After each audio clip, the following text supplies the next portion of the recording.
হয় আজি পহিলা ভাদ আৰু ভাদ মাহৰ আজি আৰম্ভণিৰ দিনটোতেই সমগ্ৰ ৰাজ্যজুৰি দেখিবলৈ পোৱা গৈছে নামঘৰসমূহত হৰিৰ গুণানুকীৰ্তন কৰা আৰু এই মুহূৰ্তত মই উপস্থিত আছোঁ যোৰহাটৰ ঐতিহাসিক শ্ৰী শ্ৰী মাধৱদেৱে প্ৰতিষ্ঠা কৰা ঐতিহাসিক ঢেকীয়াখোৱা বৰনামঘৰত আৰু ঢেকীয়াখোৱা বৰনামঘৰত পুৱাৰে পৰাই আজি এই পহিলা ভাদৰ দিনটোত অলেখ ৰাইজৰ সমাগম পৰিলক্ষিত হৈছে আৰু এই মুহূৰ্তত নামঘৰৰ নাম প্ৰসংগ আৰম্ভ হৈছে। প্ৰথমে মই কিছু দৃশ্যাংশ এই মুহূৰ্তত দেখুৱাই দিব বিচাৰিম সতীৰ্থৰ যোগেদি দৰ্শকসকলক। ঢেকীয়াখোৱা নামঘৰত এই মুহূৰ্তত উপস্থিত আছোঁ আৰু নামঘৰৰ ভিতৰচোৱাত এনেদৰে আচলতে ভকতবৃন্দ সকলো একগোট হৈ নাম প্ৰসংগ ইতিমধ্যে আৰম্ভ কৰিছে।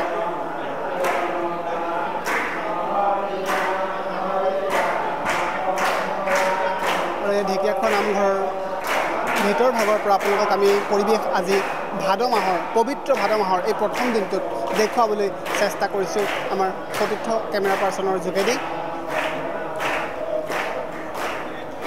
আৰু যিহেতুকে এই ঢেকীয়াখোৱা বৰনামঘৰৰ এক মহিমা আছে, এক ঐতিহাসিক ক্ষণ আছে, ঢেকীয়াখোৱা বৰনামঘৰৰ যি আচলতে মহিমা সেয়া অপাৰ বুলি সমগ্ৰ ৰাজ্যতে এক চৰ্চা আছে আৰু সেয়েহে অসমৰ বিভিন্ন প্ৰান্তৰ পৰা লাখ লাখ ভক্তৰ সমাগম হৈ ভাদ মাহৰ দিনটোত নামঘৰলৈ ঢেকীয়াখোৱা নামঘৰলৈ আৰু ভক্তি ধৰ্মৰ যিহেতুকে প্ৰচাৰৰ হেতুৱে মহাপুৰুষ শ্ৰী শ্ৰী মাধৱদেৱে 1450 শকতে এই নামঘৰভাগি প্ৰতিষ্ঠা কৰিছিল আৰু তেতিয়াৰ পৰাই আজি পৰ্যন্ত এনেদৰে নামঘৰ ভাগত সম্পূৰ্ণ ৰীতি নীতি পৰম্পৰাৰে আধ্যাত্মিকতাৰে চলি আছে।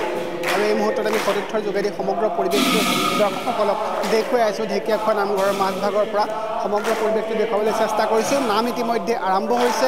মই পুনৰবাৰ কৈছোঁ যে ভক্তি ধৰ্ম প্ৰচাৰৰ হেতু মহাপুৰুষ শ্ৰী শ্ৰী মাধৱদেৱে এই নামঘৰভাগি প্ৰতিষ্ঠা কৰিছিল যোৰহাটৰ পূব দিশত প্ৰায় নগৰৰ পৰা 14 কিলোমিটাৰ দূৰৈত অৱস্থিত স্থানত এই নামঘৰভাগি প্ৰতিষ্ঠা কৰিছিল আৰু আৰু সকলোতকৈ উল্লেখযোগ্য কথাটো হৈছে যে এই ঐতিহাসিক ঢেকীয়াখোৱা বৰনামঘৰত এগছি বন্তি প্ৰজ্বলন কৰিছিলে শ্ৰী শ্ৰী মাধৱদেৱে। সেই বন্তিগছি আজি প্ৰায় 500 বছৰ জুৰি সেই বন্তিগছি আজিও জ্বলি আছে, প্ৰজ্বলিত হৈ আছে বন্তিগছি। এই ঢেকীয়াখোৱা নামঘৰৰ অঞ্চলৰ যিসকল ৰাইজ, যিসকল ভকত বৈষ্ণৱ, তেখেতসকলে মণিকূটৰ সন্মুখত এনেদৰে সেই অক্ষয় বন্তিগছি বছৰ জুৰি প্ৰায় 500 বছৰ জুৰি এনেদৰে জ্বলাই ৰাখিছে।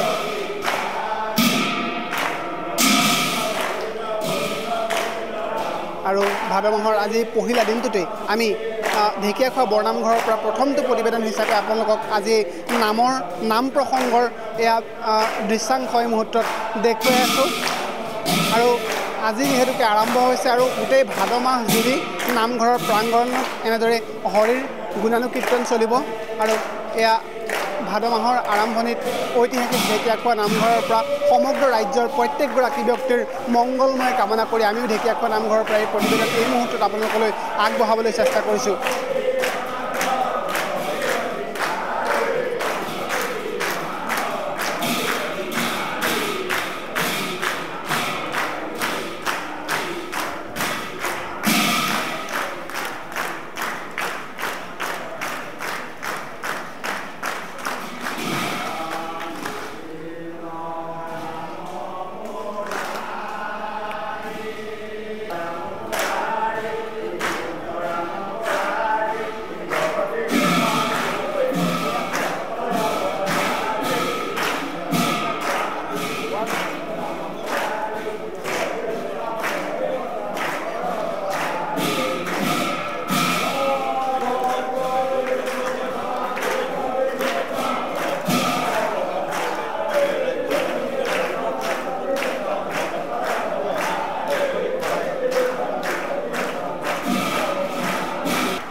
ইতিমধ্যে নামঘৰৰ মাজভাগত হৰিৰ গুণানুকীৰ্তন চলি আছে, নাম প্ৰসংগ চলি আছে।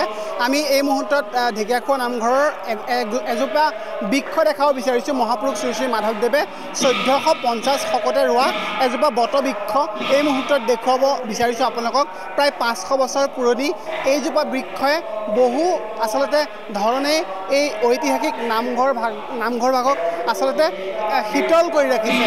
নামঘৰ ভাগত সম্পূৰ্ণ এক আধ্যাত্মিক পৰিৱেশ যে বিৰাজ কৰে সেই আধ্যাত্মিক পৰিৱেশৰ অংশীদাৰ এইগৰাকী এইজোপা বটবৃক্ষ মহাপুৰুষ শ্ৰী শ্ৰী মাধৱদেৱে এই নামঘৰৰ প্ৰাংগণত আচলতে 1450 শকতে ৰুইছিলে আৰু 1450 শকৰ পৰা আজি পৰ্যন্ত এই গছজোপা এনেদৰে সজীৱ হৈ আছে আৰু নামঘৰ ভাগত এক শীতল পৰিৱেশ এই গছজোপাই প্ৰেৰণ কৰি আহিছে।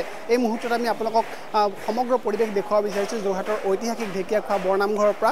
মই সতীৰ্থক যদি সম্ভৱ হয় এই মুহূৰ্তত সেই গছ বটবৃক্ষজোপাৰ কাষত থকা যি আচলতে বন্তি প্ৰজ্বলন গৃহ সেই বন্তি প্ৰজ্বলন গৃহৰ কিছু দৃশ্যাংশ দেখুৱাবলৈ অনুৰোধ জনাম। এইকাৰণে অনুৰোধ জনাইছোঁ সতীৰ্থক, কাৰণ আজি ভাদ মাহৰ পহিলাটো দিন আৰু এই পহিলাটো দিনত ৰাজ্যৰ হাজাৰ হাজাৰ ভক্তগণে এই ঐতিহাসিক ঢেকীয়াখোৱা বৰনামঘৰত পুৱাৰে পৰা যথেষ্ট ভিৰ কৰা পৰিলক্ষিত হৈছে আৰু আপোনালোকে এই বন্তি প্ৰজ্বলন কৰা দৃশ্যাংশসমূহ এই মুহূৰ্তত চাওক। আজি এই পবিত্ৰ ভাদ মাহৰ প্ৰথম দিনটোতে এনেদৰে আচলতে বন্তি হাজাৰ হাজাৰ বন্তি প্ৰজ্বলন কৰিছে অসমৰ বিভিন্ন প্ৰান্তৰ পৰা অহা লোকসকলে। এই গোটেই মাহজুৰি ঢেকীয়াখোৱাৰ বৰনামঘৰত পালনাম আৰম্ভ হ'ব আজিৰে পৰা আৰু হৰিৰ গুণানুকীৰ্তন চলিব পবিত্ৰ ভাদ মাহত। সমগ্ৰ ৰাজ্যৰ প্ৰত্যেকগৰাকী ব্যক্তিৰ মংগলময় কামনা কৰি ঢেকীয়াখোৱা গাঁৱৰ ৰাইজে আচলতে হৰিৰ গুণানুকীৰ্তন কৰিব। এই মুহূৰ্তত আমি সতীৰ্থৰ যোগেদি সমগ্ৰ পৰিৱেশটো দৰ্শকসকলক আজি ভাদ মাহৰ প্ৰথম দিনটোত দেখুৱাবলৈ চেষ্টা কৰিছোঁ। মহাপুৰুষ শ্ৰী শ্ৰী মাধৱদেৱ স্বামী ঢেকীয়াখোৱা বৰনামঘৰত 17 আগষ্ট সন্ধ্যা 8 বজাৰ পৰা পালনাম ভাগি আৰম্ভ হৈছে 4 প্ৰসংগীয়া। এই পালনাম 17 ছেপ্টেম্বৰ ৰাতি এখন মহাপুৰুষীয়া ভাওনাই সামৰণি পৰিব। এই পালনাম জাতি ধৰ্ম বৰ্ণ ভাষা নিৰ্বিশেষে ইয়াত অনুষ্ঠিত হৈছে। ইয়াত লক্ষাধিক কমে 50 লক্ষাধিক ভকতৰ সমাগম হ'ব। সেয়া আমি সমিতিয়ে নামঘৰ নামঘৰ সংলগ্ন ঘৰ গাড়ী ৰখা পথাৰ বিদ্যুৎ খোৱা পানী স্বাস্থ্য জিলা প্ৰশাসন আৰক্ষী অধীক্ষককে প্ৰমুখ্য কৰি সকলোৰ লগত আমি যোগাযোগ কৰি পেলাই আমি পালনাম অনুষ্ঠিত কৰিছোঁ। আৰু আমাৰ স্থানীয় গাঁওসমূহ নিজৰ গাঁওখন ঢেকীয়াখোৱাবাসী আৰু বিভিন্ন দল সংগঠন স্বেচ্ছাসেৱী অনুষ্ঠান সংবাদ মাধ্যম আমি সকলোৰে পৰা সহায় বিচাৰি এই পালনাম আমি অনুষ্ঠিত কৰিছোঁ। এই জাতি ধৰ্ম বৰ্ণ ভাষা নিৰ্বিশেষে অনুষ্ঠান, সেয়ে ইয়াত আমাৰ প্ৰতিদিনে লক্ষাধিক ভকত সমাগম হ'ব। ইয়াত যাতে আহি পেলাই ৰাইজে কোনো কাৰণে অসুবিধা নাপায় তাৰ প্ৰতি লক্ষ্য ৰাখি আমি সকলো কাম কৰিছোঁ। বিশেষকৈ আমাৰ ৰাষ্ট্ৰীয় যিটো ঘাইপথ 4 লেনযুক্ত সেইটো আমাৰ অকণমান অসুবিধা আছিল। সেয়া গেটৰ পৰা মূল গেটৰ পৰা 30 মিটাৰ আগত আমি পথটো খুলি দিয়া হৈছে। ডিব্ৰুগড় তিনিচুকীয়া শিৱসাগৰ ঢলা-শদিয়া বা আমাৰ এতিয়া লখিমপুৰ ধেমাজি ঢকুৱাখানা ইত্যাদিৰ পৰা ৰাইজ আমাৰ পোনপটীয়াকৈ সোমাব পাৰিব। সেয়ে সকলোকে আমি এই পথটোৱে এতিয়া আহিবলৈ অনুৰোধ কৰিলোঁ আৰু উঠি অহা প্ৰজন্ম ইয়ালৈ আহক আধ্যাত্মিক দিশ ৰক্ষা কৰি এই মহাপুৰুষজনে জ্বলাই থৈ যোৱা যি অক্ষয়বন্তি তাত সেৱা লৈ আধ্যাত্মিক দিশ ৰক্ষা কৰি এজন সুস্থ সবল নাগৰিক হ'বলৈ আমি আশীৰ্বাদ প্ৰদান কৰিলোঁ। ধন্যবাদ। নিয়ম নীতি মানে কি হ'ল, নামঘৰলৈ অহা ভকত পালনামলৈ অহা ভকত ইয়াত নিয়ম একো নাই। সকলোৱে সেৱা লওক, শেষলৈ ইয়াত এমুঠি মাহ প্ৰসাদ লওক আৰু সন্ধ্যাৰ পৰত এমুঠি অন্ন খাওক। আৰু যদি কিবা অসুবিধা পায় আমাৰ নামঘৰৰ সন্মুখতে কাৰ্যালয় আছে, তাৰ লগত যোগাযোগ কৰিলে আমাৰ সকলো সমস্যাৰ সমাধান হ'ব। আজি সত্য দিনৰ শ্ৰী শ্ৰী মাধৱদেৱৰ আজি তেখেতৰ জন্মতিথি, তাৰ উপলক্ষে ভকত সমাগম আৰু ভগৱন্তই এইদৰে সকলো প্ৰতি আশা ৰাখি গুৰুজনাই ইমান ডাঙৰ এটা মহাত্মা থৈ গ'ল, আমাৰ ক'বলৈ কোনো বাকী নাই। আৰু এই যুগ বৰ্তমানলৈ এই শলাগছ জ্বলি থাকিব আৰু থাকিবও। য'ত গুৰুজনাই এমুঠি চাউল ৰান্ধি খাইছিলে ঢেকীয়া শাকৰ লগত, সেইকাৰণে আজি এই ঢেকীয়াখোৱা নামঘৰ আমাৰ উজনি অসমৰ এই হ'ল ডাঙৰ নামঘৰ।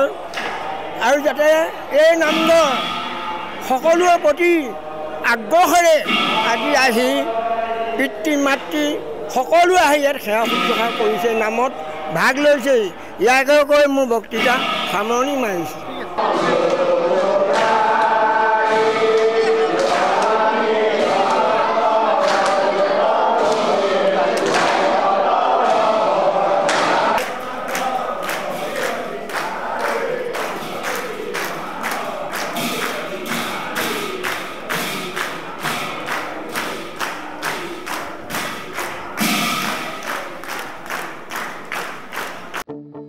আপোনাৰ সপোনৰ ঘৰখন কেনে হ'ব আপোনাৰ সন্তান আৰু আপোনজনৰ সৈতে কেনেদৰে কটাব আপোনাৰ আজৰি সময় এই সকলোবোৰ সমস্যাৰ সমাধান লৈ শুভম গ্ৰুপে আপোনাৰ বাবে লৈ আনিছে আপোনাৰ সপোনৰ ঘৰখন 362টা ফ্লেটযুক্ত শুভম গাৰ্ডেনৰ সফল নিৰ্মাণৰ পাছতে 20 বছৰৰ ভৰসা 16টা প্ৰজেক্ট 28 লাখ বৰ্গফুটৰ সম্পূৰ্ণ নিৰ্মাণ আৰু 15 লাখ বৰ্গফুটৰ চলিত প্ৰকল্প নিৰ্মাণৰ অভিজ্ঞতাৰে যোৰহাটত শুভম গ্ৰুপে নিৰ্মাণ কৰিছে দ্বিতীয়টো প্ৰজেক্ট শুভম পাৰ্ক অত্যাধুনিক সা-সুবিধাৰে নিৰ্মিত শুভম পাৰ্কত আপোনাৰ আৰু আপোনাৰ সন্তানৰ বাবে থাকিব club badminton court community hall kids play area splash pool আৰু জিম ক্লাব প্ৰতিটো ব্লকত থাকিব 2.5 BHK 3 BHK 3.5 BHK ফ্লেট লগতে থাকিব আপোনাৰ আৰু আপোনাৰ আপোনজনৰ প্ৰাপ্তিৰ খাহি আজি বুক কৰক আপোনাৰ সপোনৰ ঘৰখন যোগাযোগ কৰক 6003301010 নম্বৰত আমাৰ ঠিকনা সোণাৰীগাঁও তৰাজান যোৰহাট 785001 6000ৰো অধিক বাসিন্দাৰ ভৰসা শুভম গ্ৰুপ